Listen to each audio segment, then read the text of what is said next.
ही वाट जरी बळणाची बळ येऊ दे हिमतीला झुंजार होनी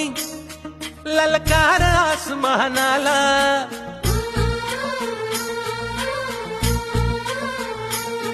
लावून कपाळी माती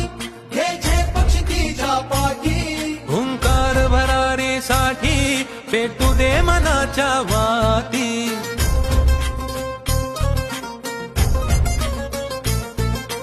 मानमनी अभिमान मनाची शान खुल्या आसमानी हा रंग चढू दे ही झिंग चढू दे हो सूर्य नवा भाळी तेज नवे झळकू दे